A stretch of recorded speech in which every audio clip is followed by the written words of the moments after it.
인류 역사상 가장 영향력 있는 인물 하면 누가 떠오르세요? 아마 많은 분들이 예수 그리스도를 생각하실 텐데요. 그런데 그분의 삶에 아주 거대한 미스터리가 하나 있습니다.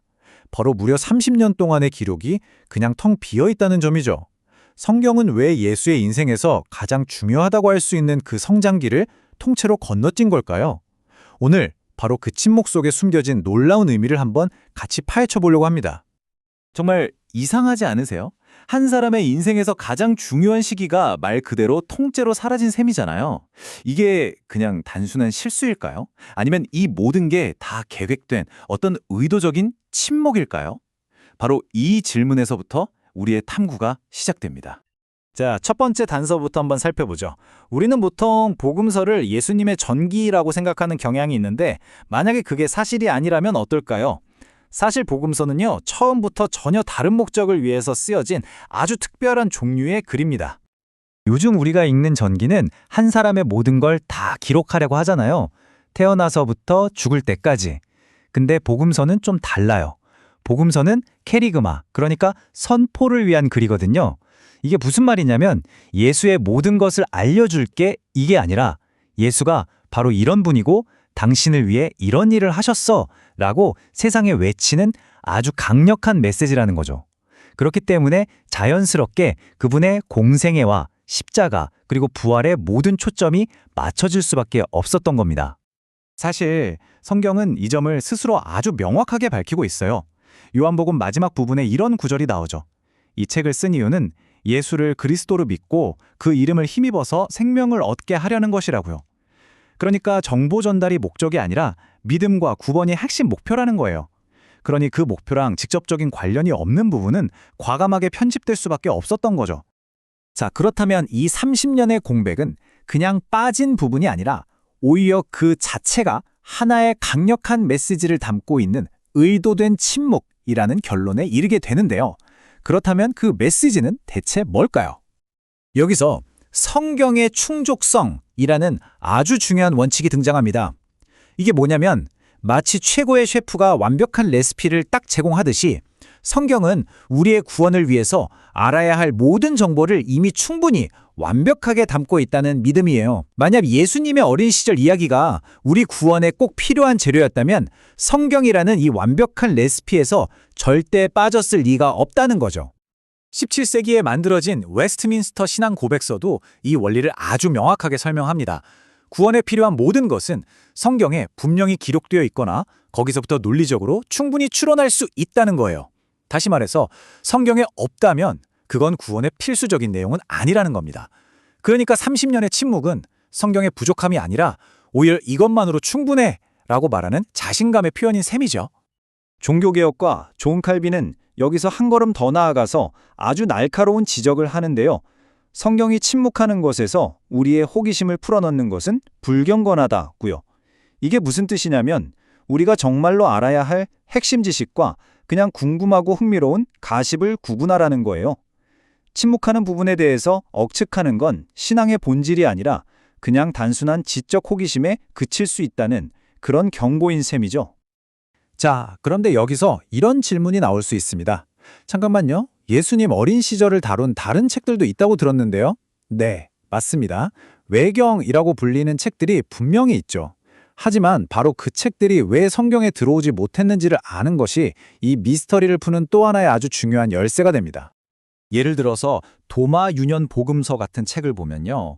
어린 예수가 마치 무슨 마법사처럼 흙으로 만든 새를 진짜 새로 만들어서 날려보내기도 하고 심지어는 자기를 화나게 한 친구를 저주해서 죽게 만드는 좀 기이한 행동들을 해요. 뭐 흥미롭긴 하지만 우리가 아는 그 사랑과 겸손의 예수님과는 너무나 다른 모습이죠. 진짜 결정적인 차이는 바로 신학에 있습니다. 우리가 믿는 정경 복음서는 예수님이 100% 신이자 동시에 100% 인간이라고 말해요. 이걸 좀 어려운 말로 신인 양성론이라고 하죠. 하지만 외경 속 예수님은 종종 가연설의 영향을 받은 것처럼 보여요. 이건 뭐냐면 마치 아바타처럼 예수님이 진짜 인간이 아니라 인간의 모습만 빌린 신적인 존재라는 생각이에요. 진짜로 배고프거나 아프거나 하지 않았다는 거죠. 이건 예수님의 완전한 인간성을 부정하는 초대교회가 굉장히 심각하게 여겼던 이단 사상이었습니다. 바로 이런 이유들 때문에 초대 교회는 아주 엄격한 기준을 통해서 이런 외경들을 걸러냈습니다. 사도들이나 그 제자들이 쓴 게 맞는가?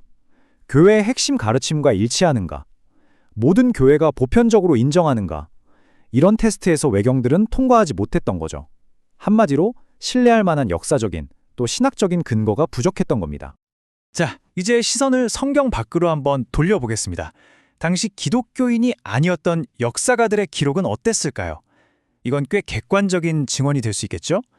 놀랍게도 그들 역시 복음서 기자들과 똑같은 부분에만 집중했습니다. 타임라인을 보시면 이 역사가들은 예수님이 돌아가신 후 수십 년이 지난 시점에 글을 썼어요. 그러니까 예수를 둘러싼 사회적인 현상과 그 파장을 기록한 거죠. 우리가 주목할 인물은 1세기 말의 유대인 역사가 요세푸스, 그리고 2세기 초의 로마 역사가 타키투스입니다. 로마와 협력했던 유대인 역사가 요세푸스는 예수님에 대해서 이렇게 기록합니다. 예수라 불리는 현자가 있었고 빌라도가 그를 십자가에 처했다. 그가 주목한 건 예수님의 가르침 그리고 그분의 죽음, 또 그를 따르던 무리들이었어요. 역사가의 관점에서 볼 때 예수라는 인물이 역사에 영향을 미치기 시작한 바로 그 시점부터 기록한 거죠. 당연히 어린 시절에 대한 언급은 찾아볼 수가 없습니다. 로마 최고의 역사가로 꼽히는 타키투스도 마찬가지입니다. 그는 로마 대화제의 책임을 네로 황제가 그리스도인들에게 뒤집어 씌웠다고 기록하면서 그들의 창시자인 그리스도가 본디오 빌라도에게 처형당했다는 사실을 언급해요. 그러니까 타키투스에게도 예수님은 역사적으로 중요한 사건, 즉 그의 죽음과 그로 인해 생겨난 기독교 공동체를 통해서만 인식되었을 뿐인 거죠. 자, 이제 핵심이 보이시나요? 신앙을 가졌던 복음서 기자들이나 신앙이 없던 세속 역사가들이나 1세기와 2세기의 모든 기록이 똑같이 예수님의 공생애와 죽음에만 주목했다는 겁니다. 이것은 예수님의 어린 시절에는 역사적으로 기록될 만한 그런 공적인 사건이 없었다는 걸 보여주는 아주 강력한 증거예요.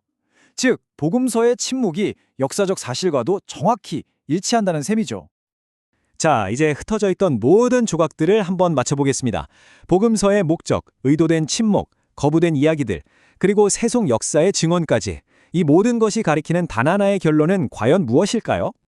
종교개혁의 위대한 원리 중 하나인 솔라 스크립투라, 즉 오직 성경이 이 모든 질문에 대한 최종적인 답을 줍니다. 성경이 우리 신앙의 최종 권위라면 성경의 침묵 역시 권위 있는 메시지라는 거예요. 그 침묵은 우리에게 이렇게 말하는 것과 같습니다. 궁금해하지 말라는 게 아니야. 다만 너의 구원과 너의 삶에 정말로 중요한 건 바로 내가 기록한 이 이야기들이니까 여기에 집중하라는 거야.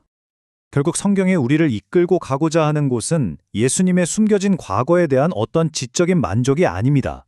바로 이 고백, 살아서나 죽어서나 나의 유일한 위로는 나의 신실한 구주 예수 그리스도께 속해 있다는 것입니다. 라는 확신이죠. 우리의 진짜 위로는 예수님의 어린 시절에 대한 비밀스러운 정보가 아니라 우리를 위해 사시고 죽으시고 또 부활하신 그분의 구원사역 자체에 있기 때문입니다. 마지막으로 이 질문을 한번 던져봅니다. 인류 역사상 가장 위대한 이야기조차도 핵심에 집중하기 위해서 무려 30년의 서론을 과감히 생략했습니다. 그렇다면 우리는 지금 우리 인생에서 정말 중요한 본질이 아닌 어쩌면 사소하고 불필요한 서론에 너무 많은 시간을 쏟고 있는 건 아닐까요? 어쩌면 이 30년의 침묵이 오늘 우리에게 던지는 가장 중요한 질문은 바로 이것일지도 모르겠습니다.